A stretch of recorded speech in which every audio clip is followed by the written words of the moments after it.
Today we're talking about interviewing 101, and our special guest is Kim Crawford. Kim Crawford is an audit partner with Sudden Frost Carey LLP in Arlington and has been in public accounting since 1994, including several years in the Dallas office of an international firm. Her extensive and diverse experience includes, but is not limited to, audits of financial statements of privately owned companies, employee benefit plans, and nonprofit organizations, as well as consulting for insurance-related clients. Kim also assists clients with various tax and consulting services. Her responsibilities include being one of the firm's designated partners for audits of nonprofit entities and serving on the firm's executive committee. Kim is a graduate of UTA 1994, lives in North Arlington, and loves attending UTA basketball games. And what a great team they've always got. Kim Crawford, thank you for being with us today. Thank you. Happy to be here. Well, I want to dive right in. We're talking about interviewing 101. So share with our viewers, what is the purpose of an interview? The purpose of an interview, there's really two purposes. One of them is for the employer or the interviewer to get to know you and determine if you're going to be a fit for their company and the job that they're interviewing for. And then also it's a chance for them to sell you on their company and make sure that you want to come work for them. And unfortunately, interviews can be very short. So you definitely want to be prepared to maximize the time that you have with the interviewer. Why don't we talk about that? How can a person best prepare for an interview? So several things I would recommend doing to prepare for an interview is definitely make sure you understand the job that you're interviewing for. What are the requirements? Where is it? What will you be doing? What are the duties? And I think it's also important to research the company that you're going to work for. If you can get on and just look at their website and understand their history and what they do and where they're located, I think that's also very important. And another thing I would suggest doing is practicing. You can easily find example interview questions online. And I think it's great to get a friend or a family member to just help you walk through the questions so that you're prepared with some answers to common interview questions. And I think this all really helps you feel prepared and give you more confident going into the interview. Kim, that's such a great point. I think back to my first job. I think I had my mom ask me questions and kind of practice and so forth. And then as I moved through my life, had my wife ask questions, and it makes you feel kind of silly, but you'd rather feel silly then and be more confident when you're in person with the interview. Exactly. It really is a great way to prepare and feel more at ease when you walk into the interview. More at ease, yes. So what are some examples of common interview questions that people should almost expect or be prepared to answer? Okay, so one question I think usually gets asked is, why are you interested in coming to work for this company, or why are you interested in this job? And this is where, really preparing beforehand, looking online at their website and understanding the company can really help you give a great answer to that question and show that you're interested in going to work for their company and interested in their business culture. I think also you need to be prepared to discuss your work experience. They're going to ask you things that you've done before, and just be prepared to answer that. And one thing that we always ask is, what do you like about your job or current job, if you've had a job, and be prepared to answer that. I think sometimes we ask, what do you not like about a job or a current job or a former job? And I really would suggest keeping that answer light. You definitely want to make sure that you spend everything you can in the interview in a positive way. A lot of companies will ask, what is your biggest weakness? And I think that's a tricky question. So I can give you some examples of how I would answer that question. And again, I would try to keep it light and positive, and just maybe think about things that you're trying to work on yourself. So one thing I do a lot is I volunteer a lot, and maybe I don't need to volunteer as much. So I might suggest that that's one of my weaknesses. And I'm trying to focus on how I can really maximize my volunteer time. Or also, I'm not really great at pausing and reading for enjoyment, although I think that's important. So I'm trying to work on that. So really keep your response to that question pretty light. They might also ask you, what are some of your goals? Maybe seeking an entry-level job is your goal, and I think it's fine to share that. But they want to see that maybe you have some spark of your next step in life. And they might ask you, what makes you stand out amongst other people that are applying for this job. And this is where you can maybe talk about your work ethic or your family life, or just maybe a unique part of your background that can really help their company. And we always ask about people's hobbies. I think this is a great opportunity to show a little bit of your personality. If it's watching sports or playing sports or hanging out with your family, you know, whatever you like to do, I think that's a fun thing to share in an interview. And then depending on the job that you're interviewing for, they may have very specific questions. And I think this is also where you can probably Google, you know, if you're whatever specific job you're interviewing for, see if there's specific questions online for that job. As you were talking, Kim, I got to thinking, you know, if you picture yourself in an interview, what should the person's body language look like? Can you kind of walk us through, you know, if they're actually in the interview, what should they have their legs crossed, their arms? What are all kind of the finer details of that look like from your standpoint? Yeah, I think it's just important to try to appear relaxed, even though it might be hard. Have great eye contact and a smile, I think goes a long way with people. I think just showing that you're engaged, you know, when you sit back and you fold your arms, you don't look as engaged as when you just sit up and, you know, maybe put your hands on the table and look interested. It shows a lot more that you're, you know, confident, paying attention to what they're asking you. Yeah, that's a great point there. Now, often a person may be asked for references. What are they, and who should a person list as a reference? References are people in your life that can vouch for you. And I think it's always great to have 2 or 3. You definitely want to check with the person you're going to list as a reference before you give their name and contact information out to make sure they feel comfortable being a reference for you. If you've had a job in the past, it could be someone that you work with or your supervisor, or if you don't have that experience, you know, a close family friend would be a great reference. How should a person dress for the interview? And how should they know how to dress for the interview?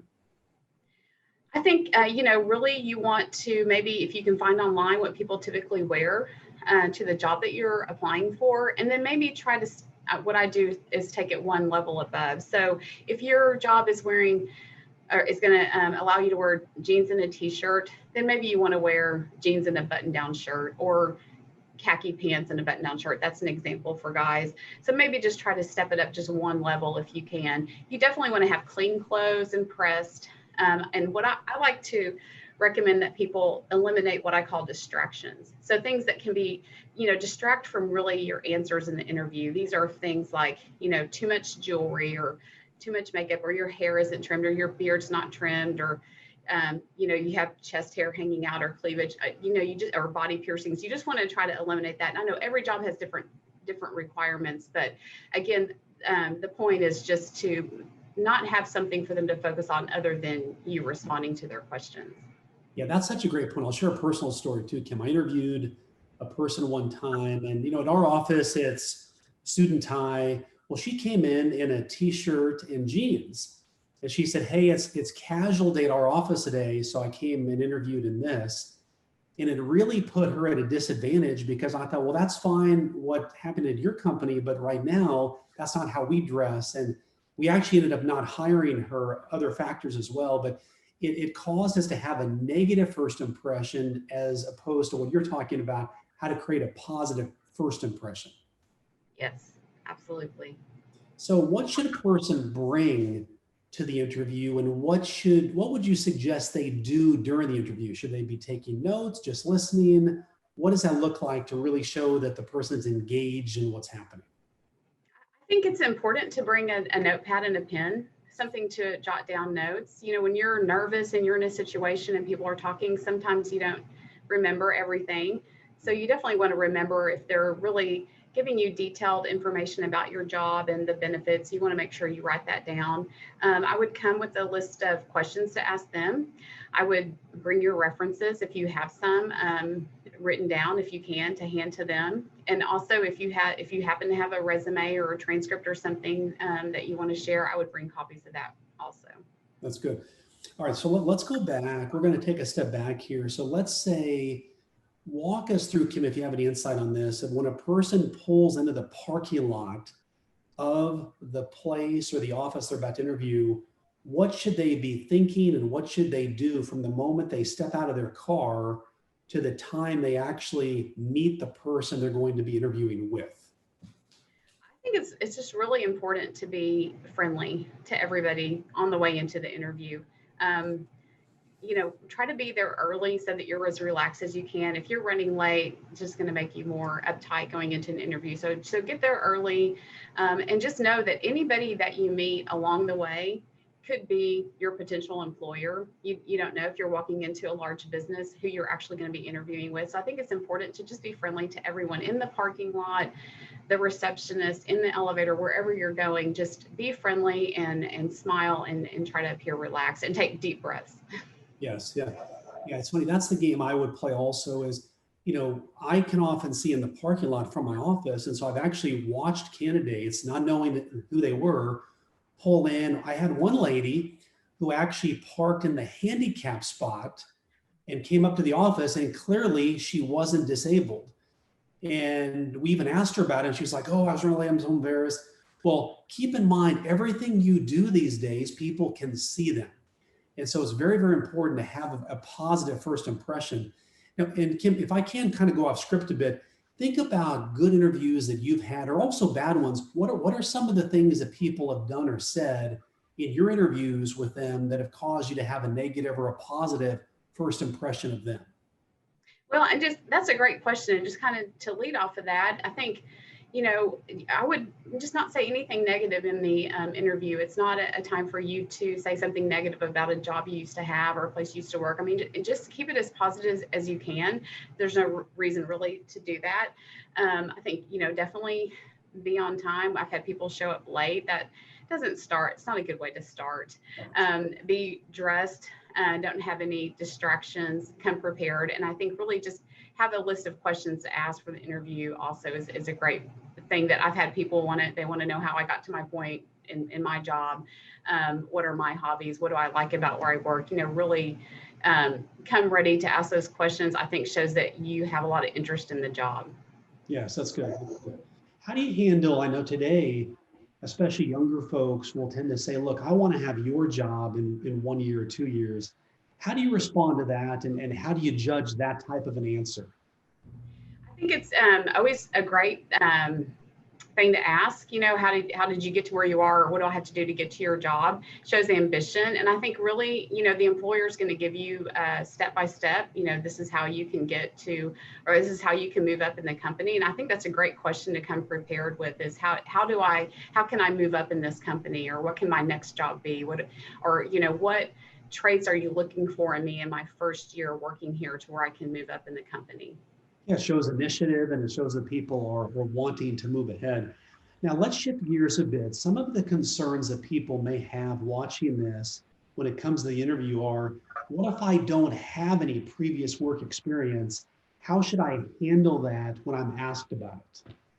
I think in that case, it's just really important to focus on your goals and your ambitions, what you're looking for, and just make sure they know that you're a hard worker and that you're ready and willing to learn anything you can to be successful in the job, and really not focus on the fact that you don't have work experience, but focus on your future and your goals and your ambitions. Can we talk through that as a conversation? Let's say that someone, well, a classic example, let's say a stay-at-home parent has been at home for 10 years with their kids. They've managed the household, they've done school, they've been the chief taxi driver, they've run the house. How can you verbally translate those skills into a job environment? Can you give us some tips on that? Yeah, I think that's actually a great question and easy to do. So, when you're managing a household, you have to be highly organized. Yes. So I think that's something you can focus on is, hey, I've managed this household for 20 years. I've planned meals. I've taken my kids all around. And I think focus on how tools that you use to organize yourself in that situation that can translate to the work environment. So maybe you keep a calendar, maybe you set reminders on your phone, things like that, tools that you use to organize yourself. I think that's a great way that you can feed off of maybe not having work experience into the job interview. That's good. Let's say that most interviews are one-on-one. But let's say that you walk in and you realize, oh, this is a panel interview where you've got 2 or 3 people. How do you suggest people then communicate? Should they only talk if you're the main interviewer? Should they only look at you, Kim, or should they look at the other people? How should they kind of manage their spatial relations in that situation? Well, you definitely want to acknowledge everybody in the room somehow. So, if someone's asking you a question, you want to look at them, but then in your response, you can, look at everybody and share eye contact with everybody in the room as you're giving your response. I think that's a good way to handle that.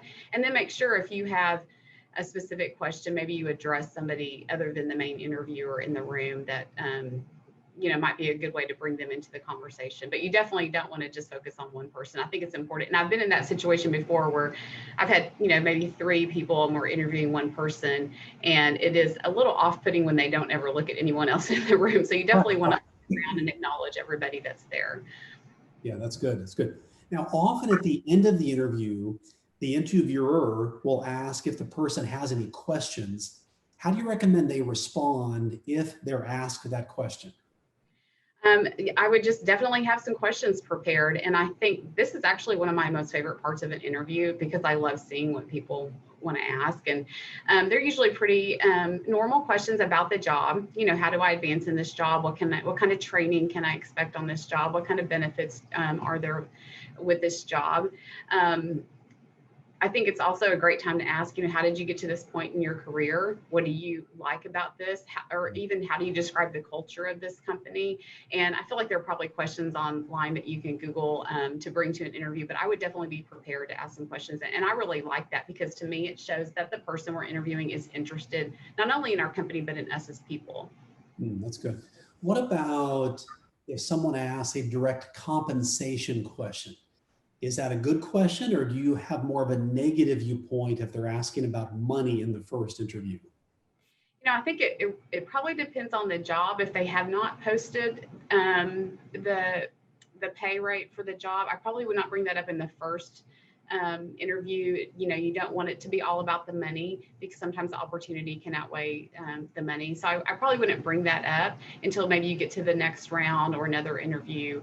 And a lot of times you can easily find online what salary ranges are for certain jobs so that you'll have an idea of what you might be getting paid for this job. And you might be prepared even sometimes we've asked people, what is your salary expectation? And we will ask the person we're interviewing that. And so you might also want to be ready. And a great way to answer that is just like, well, I've heard that the salary range for this position or the hourly rate for this position is this amount. Is that what you're expecting? I think that's a good way to answer that question. That's good. So what I heard you say, Kim, is don't pin yourself down to one number, but say, hey, here's kind of a range and open it up that way. That's very flexible. Yes. Now, let's say that a person is asked a question that they don't know the answer to, which is always a tricky situation. How do you suggest they respond to that, and what should they say? I think that's always tricky. I think, you can ask for maybe you need the question clarified. Say, I don't understand the question. Can you clarify that? But a great thing to do is just say, I really need to think about that. Let me get back to you. And one thing I would suggest doing at the end or after the interview's over is following up with the person that you interviewed with. Either, most of the ways people do that nowadays is through email. In the olden days, we did it through a thank you note in the mail, which we usually get an email. And I think that shows great initiative. And that's a time when you can respond to that question. You can say, thank you for your time in the interview. And I wanted to follow up with you about this question you asked that I wasn't able to answer. That's right. Let's go there because so many people I find don't follow up. And when they do follow up, it really stands out. You mentioned kind of old school notes. Would a handwritten note today be more advantageous because it would make them stand out, or is it more appropriate to do an email follow up like a thank you after the interview? I always love getting handwritten notes. Yes. I love that. You don't have to put it in the mail. If you live near the place you interviewed with, the location where you interviewed, you can just drop off a handwritten note. I think that says a lot. I definitely would follow up somehow. And in the follow up, I would ask them, I would make sure that they knew that you appreciated the time that they took to interview you, that you're very interested in coming to work for their company. And then I would also maybe say, when do you expect to have this job position filled? Good. Well, let me ask you this. Let's say the interview ends and you feel like it's gone really well. And one point to make here is that in the interview, and Kim, tell me if you agree or disagree, the person interviewing for the job is interviewing the company as much as the company is interviewing them. So you're both coming to the table thinking, hey, could we both work together? So let's say it goes really, really well. What could the person say to the person when they shake their hand at the end to really stand out? Is there something that you suggest from that standpoint to make them really express, hey, I really want this job? I think it's just always great to just throw it out there and just say, Okay. I really appreciate the time that you took with me today, and I really hope that I can have a future with your company. However you want to word that, I really hope that I can have a job here. I look forward to hearing from you. I think it's important to just throw it out there. And one thing that happened to me just a few weeks ago, we interviewed someone for our company, and things are kind of weird right now with the pandemic, and maybe different in the future, but you're not always able to just shake somebody's hand like you would before. So this guy, of course, we had masks on, we didn't shake hands or anything, but on his way out the door, he said, I really appreciate your time. I hope I get an internship with your company. And then he gave me a fist bump, and I was comfortable taking the fist bump, and I fist bumped him, and I thought, you know what, that's a good guy. And it just really made a lasting impression. So make sure you just, at the very end, if you can shake somebody's hand and look them square in the eye and smile and say, appreciate your time, I look forward to hearing from you. I think that's just a great way to just leave the interview. Yes, and where that takes me to, Kim, I love that point you make is so many people think that it's just this cold interview, but it's all about relationships. And like you said, just that fist bump at the end, it builds relational capital with people where, as I like to say, people know you, like you, trust you, and you feel like, hey, this could be a person I could work well with. Yes, I think that's so important. Yeah. All right. So shifting gears, what are some things a person should never do in an interview? That let's open up the file of these were the worst interviews ever. What did people do that you feel like they should have never done that? Or you suggest people here's what not to do. I think, don't be late. Do whatever you can to be there. I mean, I know life happens, and we give some grace, but do whatever you can to not be late. Drive there the day before so you know exactly where you're going. It takes longer to get somewhere when you've never been there before because you're looking around and you want to make sure you know exactly where you're going, and that will help you get confidence for the day. Don't dress sloppy or distracting. I've seen all sorts of things over the years interviewing people that have really just kind of taken away from what they were saying or the knowledge that they had, and that's unfortunate. And just don't say anything negative. Don't say anything negative about people that you know or people you've worked with or where you've worked or anything. Just really try to keep the interview positive. And I think those are really the best tips I would share on things not to do in an interview. I will add this, Kim, because you've said this a couple times, and I think our viewers should really listen to what you said, and that is don't speak negatively about either your current employer or past employers, because as an employer myself, here's what I'm thinking. If you say that about them, then one day you'll say that about me.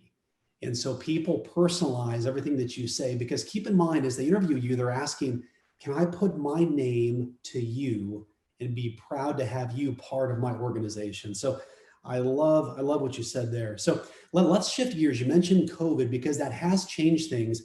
Most people think of interviews in the more personal type of format, but what if a person applies, Kim, and it's going to be a Zoom interview? Give us some tips on that of how they can stand out and still create a relational likability over a screen.